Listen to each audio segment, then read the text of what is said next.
For almost a week, the Senate's been considering an urgent priority: aid funding for communities across the country that have been literally ravaged by natural disasters.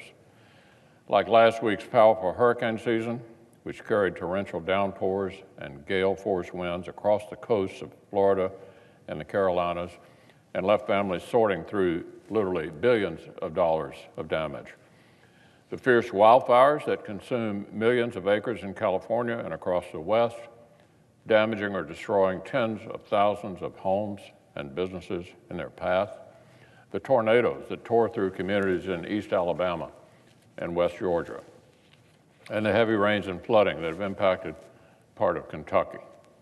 As Puerto Rico continues to get back on its feet following Hurricane Maria, an especially urgent concern today is funding for the Nutrition Assistance Program.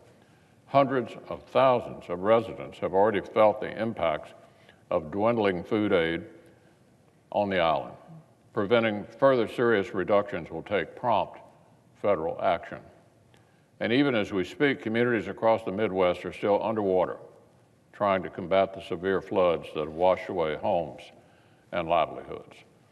From coast to coast and beyond, we have Americans rebuilding their communities, their local infrastructure, their livelihoods, and in some cases, their own homes.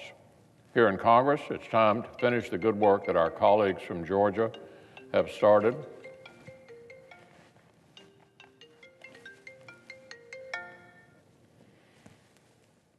Here in Congress, it's time to finish the good work that our colleagues from Georgia have started and pass legislation to provide a helping hand.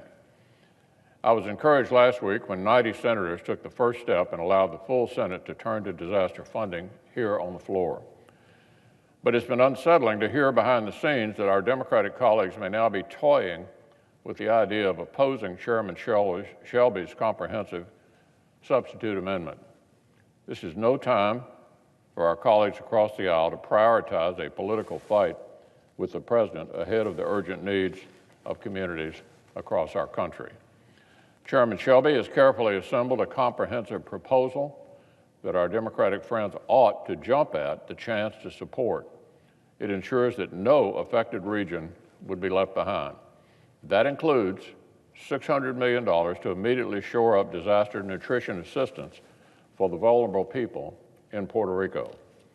And unlike the underlying House bill, which does not address this year's disasters, it would provide for a significant down payment on relief and rebuilding in the flood-damaged Midwest. The House bill, Mr. President, has nothing for the Midwest at all. Nothing for Midwest flooding. So it's a non-starter.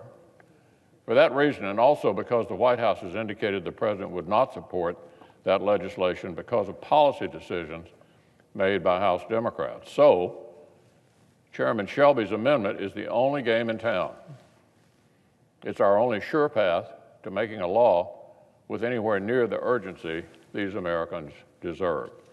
It's the only bill on the table with any provision for the Midwest flooding. And it's the only bill on the table that could earn a presidential signature in time to deliver urgent relief on the nutrition assistance needed in Puerto Rico. So, Mr. President, in my view, this does not need to be a difficult partisan decision. Indeed, I can hardly put it better than my Democratic colleagues explained it themselves just a few weeks ago.